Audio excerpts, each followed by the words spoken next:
Hi everyone and welcome to our science class 8, and we are going to continue with education social reform part 2. So in the previous lesson in part 1 we learnt about the education that was started by the Britishers for us, and how did the English language came into being into our education system, what role did the Christian missionaries played, and even now we have a lot of Christian missionary schools in India. And due to this Western education that the Indians got, how did this turn into a national movement where we started boycotting the goods and we started our own Swadeshi movement to get rid of the British government. But there were also many social evils and many religious evils that came into being in this century, and we started believing in rituals and customs more than the scientific temper that one should always have.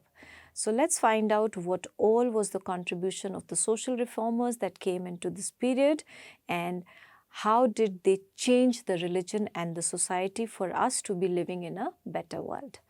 So this is your Education and Social Reforms Part 2, chapter number 6, and these are pages 45 to 47 that we will be doing. So these are a few pictures that you can see of the social reformers of India. We also have Mother Teresa in this.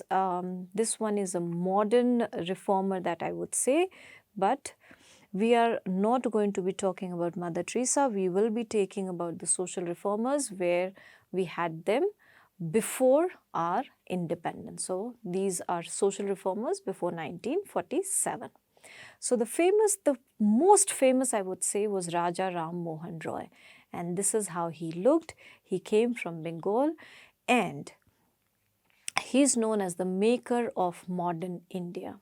Now remember, whenever there is a revolution for social reforms, there is a revolution for religious reform, the reformers have to undergo a lot of stress, a lot of disrespect, a lot of people would go against them and they have to really fight a lot. So a huge respect for these social reformers to have reformed the Indian society and the religion at large. So, maker of modern India was the one who puts an end to the horrible custom of Sati Pratha.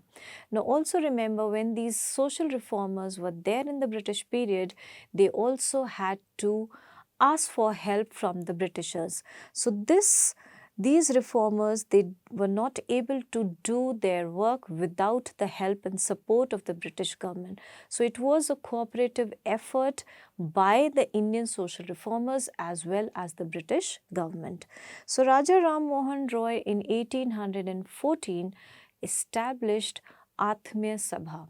Now Atmiya Sabha, Atmiya actually means when you cooperate with somebody, when you are happy with somebody, when you are not angry. So just like friends are happy with each other, that's your Atmiya Sabha. So he campaigned for the rights for women, including the right for widows to remarry and the right for women to hold property. So these property rights have been given to Indian women very late, even after independence. So he was the one who actually stopped the Sati Pratha, which was horrible. Imagine a live woman dying with inside the fire. So he tried to champion the cause of women, and he also believed that English language education was superior to the traditional Indian education, and that is why he opposed the use of government funds to support schools teaching Sanskrit. So in 1822, he founded a school based on English education. Now, what I feel, Raja Ram Mohan Roy when he started working for the betterment of Indian women, he must have actually thought that the British women, their position in the society, in the political structure was far more better than the Indians. And that is why perhaps he thought that the more English language education the Indians have, the more well versed we would be in scientific temper, the better would be the condition of women and society at large. And remember, he could have done nothing without the help and support of the government of that day, and that time the government was the Britishers. So he starts a school which is based on English language in 1822. Then you have Ishwar Chandra Vidyasagar. Now, Ishwar Chandra Vidyasagar fought with the conservative society in the 19th century and forced the government to enact the Widow Remarriage Act. So, the earlier social reformer tried to ban the sati, and Ishwar Chandra Vidyasagar had the Widow Remarriage Act passed. He also fought relentlessly to stop the practice of polygamy in the then Indian society. So, polygamy is a system where a man can have more than one wife. So, that was a system which was prevalent in the upper caste and also the rich people, especially the nobility. So, he tried to fight against polygamy. He also had a Widow Remarriage Act passed. After Ishwar Chandra Vidyasagar, we have another social reformer, Swami Dayananda.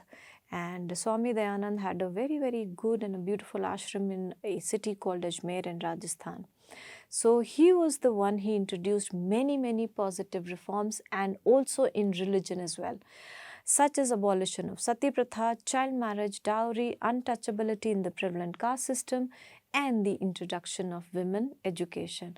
And unfortunately, caste system is still prevalent, and maybe it's not that bad, but it still is prevalent, and we should try to abolish and eradicate that in the Indian society. So remember, the social reformers tried to reform the society, and the issues were the same. The issues of women, the issue of sati, issue of child remarriage, of widow, of property rights, all the issues were same, and all of them in their different capacities tried their level best to eradicate these malpractices in the society.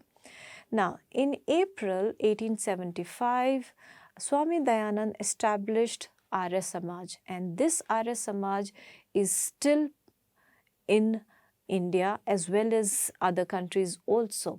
It is a permanent organization to continue to educate the Hindus of their rich heritage and to reform the social structure within India.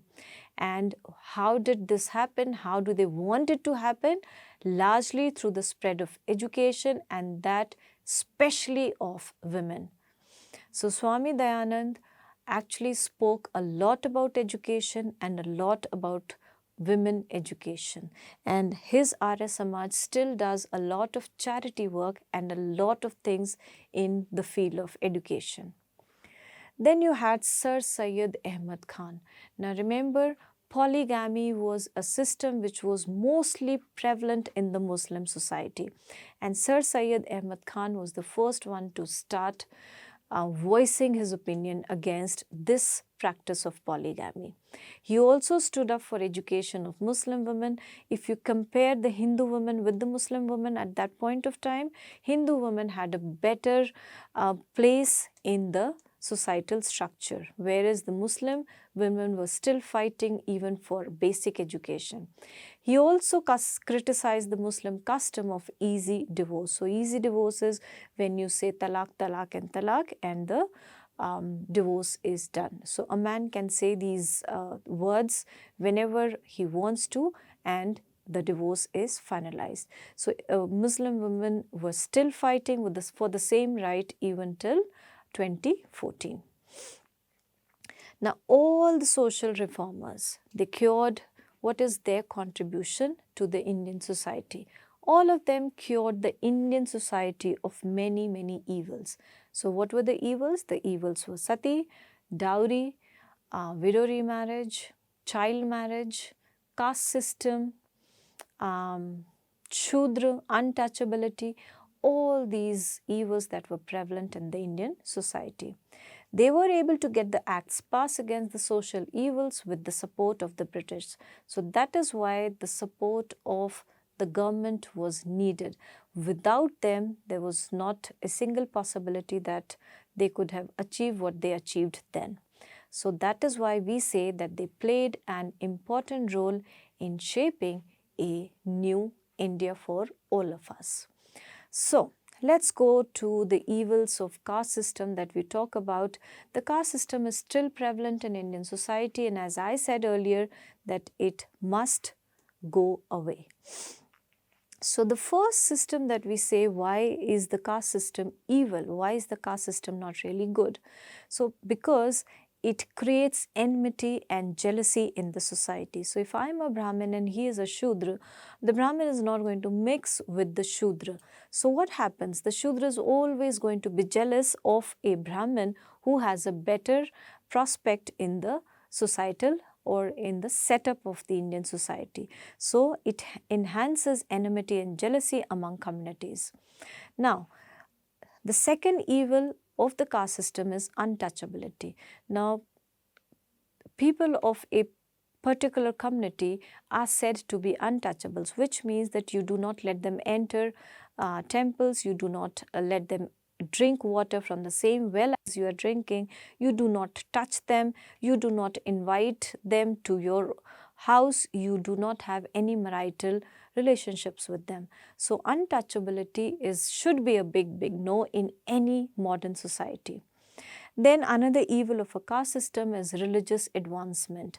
Now, when you feel that in your own religion you are not treated well, you are not treated equally, what do? You leave that religion, and fair enough to leave the religion which is not providing you with dignity of a human life. So evil is that you're going to change and you want to adopt any other religion.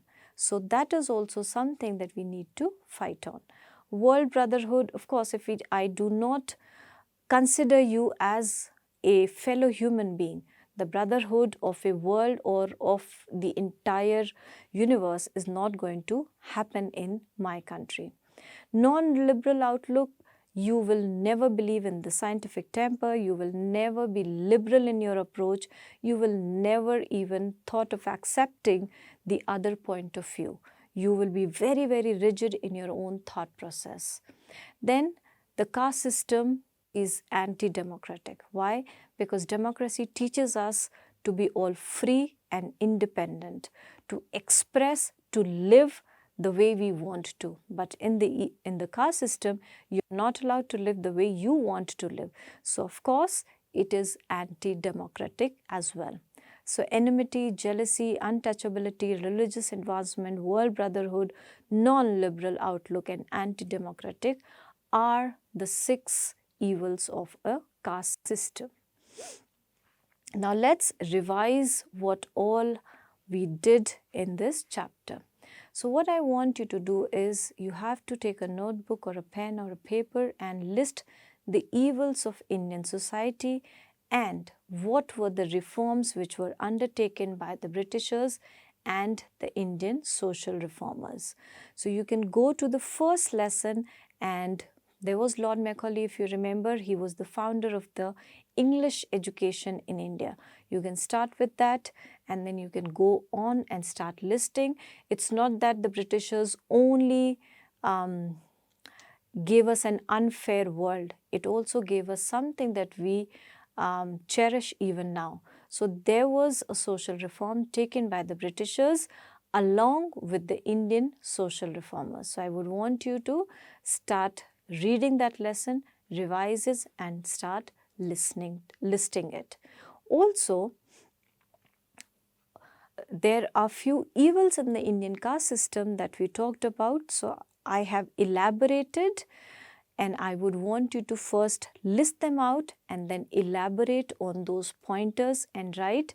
If you want to make some more points add to this evil, you may add it. If you've had any personal experience and you would want to share, you can also write about that.